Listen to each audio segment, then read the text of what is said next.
जनसुध news में आपका स्वागत है। मैं प्रदीप तिवारी। मध्य प्रदेश के जंगलों में एक नई समस्या आ गई है। समस्या है हाथियों की।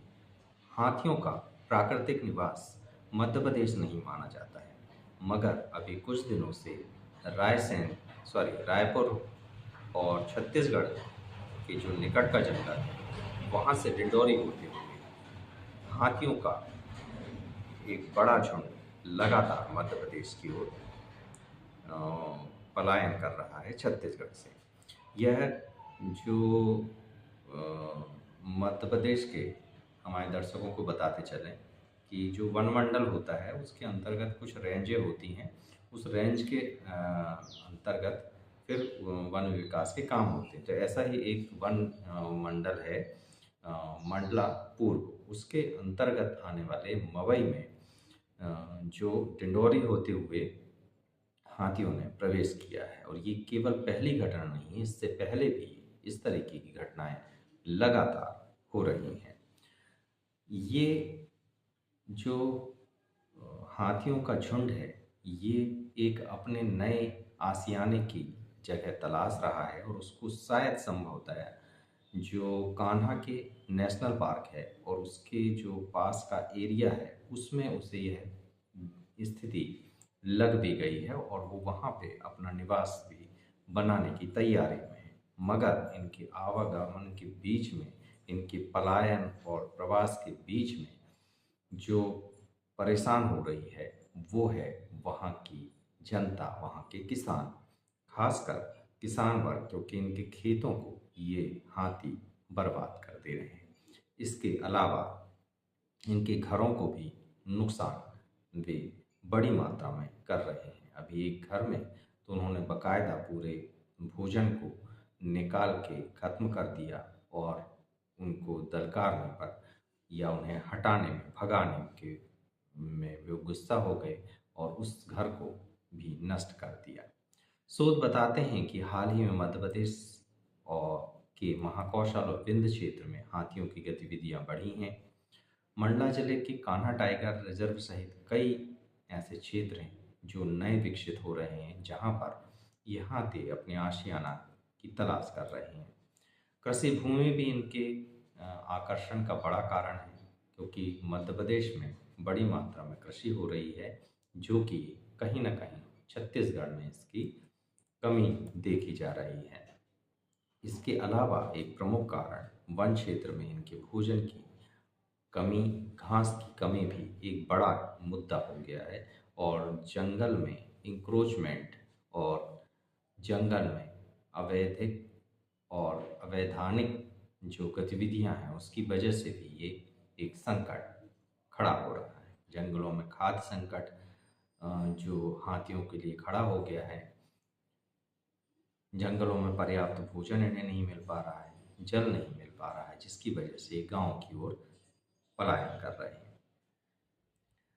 भूमि तथा आवास का भी एक बड़ा मुद्दा है, क्योंकि इनकी जो जंगल है, इनकी जो भूमियां हैं वो लगातार संकुचित होते जा रही हैं, जिसकी ओर की वजह से ये जो हाथी हैं वो माइग्रेट कर रहे हैं गांव की ओर, जिसकी वजह से एक बड़ा वर्ग प्रभावित हो रहा है। अब इन सब के बीच में एक और वर्ग है जो पिस रहा है, वह है वन विभाग। वन विभाग का पूरा अमला इस समस्या से दो चार हो रहा है और वो लगातार इसमें परेशान हो रहा है। वन के अधिकारी और कर्मचारी इस पूरे घटनाक्रम में दो तरीके से परेशान हो रहे हैं। तो उन हाथियों की मैनेजमेंट में उन्हें अपनी दिन और रात खपना पड़ रहा है। दूसरा, उस जनता का आक्रोश भी सहना पड़ रहा है, जिसके वो सीधे जिम्मेदार भी नहीं हैं। इसमें बड़ी कठिन चुनौतियां फील्ड वर्कर जो हैं, वन विभाग के बीट गार्ड हैं, डिप्टी रेंजर्स हैं, रेंजर्स हैं, इनके लिए बड़ी समस्या इन हाथियों ने खड़ी कर दी है। हालांकि वन विभाग इसमें व्हाट्सएप के माध्यम से और अनेक अनेक सूचना संचार के माध्यमों से लोगों को जागरूक कर रहा है, लोगों को जानकारी दे रहा है, मगर इन हाथियों के सामने वह भी नतमस्तक है, वह भी कुछ करने की स्थिति में अभी समझ में अभी वो इसको कुछ इस समस्या का हल सही तरीके से निकाल नहीं पा रहा है। ग्रामीण समुदाय में भय और असुरक्षा का माहौल है। वे समझ नहीं पा रहे हैं कि समस्या से कैसे निपटें, और ये भी है कि उन्हें जान माल का भी खतरा बना हुआ है। ये सारी जो परिस्थितियां निर्मित हुई है, कहीं ना कहीं मंडला जिले में वन क्षेत्र की स्थिति, जंगलों के नेटवर्क तथा कृषि का जो एक रकबा का बढ़ना है, वो भी एक कारण है जो इस पूरी समस्या को और गंभीर रूप दे रहा है। क्योंकि छत्तीसगढ़ से लगाकर डिंडोरी होती हुई मंडला तक एक लगातार एक जंगलों का नेटवर्क है, जिससे इन्हें आने जाने में कोई दिक्कत नहीं हो रही है। और अब ये ग्रामीण परिवेश और ग्रामीणों के भी आदी हो चुके हैं। ग्रामीण जो आवास है उसको भी ये सहज रूप से अब लेने लगे हैं, जो एक परेशानी का उस समुदाय के लिए सबब है जो इस क्षेत्र में निवास करता है। जो वन विभाग है, इसमें मॉनिटरिंग एवं अलर्ट नेटवर्क का काम कर रहा है, उससे बड़ी मुस्तैदी से कर रहा है। ज़मीनी अमला इसमें बहुत सजगता से लगा हुआ है, मगर उसको इसका हल नहीं दिख पा रहा है। ह्यूमन एलिफेंट और जो कोएडेंस मॉडल है, वह भी गांव के पास वे निर्मित करने का प्रयास कर रहे हैं। हालांकि इसमें ज़्यादा सहयोग इन वन कर्मियों को मिल नहीं पा रहा है। वन क्षेत्र में इनके भोजन को बढ़ाने की योजना जब कारगर होगी, क्योंकि अभी इसमें कोई ठोस काम होता दिखाई नहीं दे रहा है, जब वो होगी तो शायद इसमें कोई परिवर्तन आए। मगर तब तक ग्रामीण समुदाय और वन विभाग के स्थानीय कर्मचारियों और स्थानीय अमले के बीच में सामंजस्य बना रहेगा। उनके बीच में संबंध मधुर बने रहेंगे, यह कहना बड़ा कठिन है, क्योंकि स्थिति दिनों दिन भयावह होते जा रही है। मंडला की ये घटना, मवई क्षेत्र की ये घटना एक संकेत है, एक चेतावनी है कि वन और मानव के बीच नई सीमा रेखा बन रही है।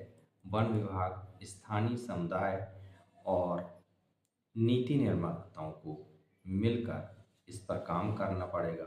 समन्वित, दीर्घकालीन और संवेदनशील ऐसी रणनीति बनाना पड़ेगा, जिससे दोनों ही पक्ष, वन्य जीव और वहाँ का ग्रामीण समुदाय, अपने अपने जीवन को बेहतर ढंग से जी सके।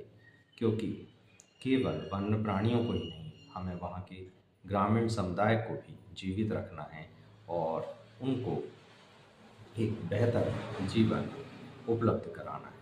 इसके अलावा भी वन कर्मचारी भी, जो कि इस पूरे घटनाक्रम में किसी दोष के न होने के बाद भी प्रताड़ित हो रहे हैं, कहीं ना कहीं सरकार को उन्हें भी संभालना होगा। आप इन सब में क्या राय रखते हैं? आखिर कहाँ गलती हुई है जिसका खामियाजा आज इस रूप में मध्य प्रदेश भुगत रहा है? आप भी हमें बता सकते हैं। और आप किन मुद्दों पर अपना जन शोध का अगलांक चाहते हैं, आप हमें कमेंट करके बताइएगा। बेखौफ पत्रकारिता और बुलंद आवाज़ को चुनना चाहते हैं, देखना चाहते हैं, तो लाइक और सब्सक्राइब करना ना भूलिएगा। देखते रहिए जन शोध।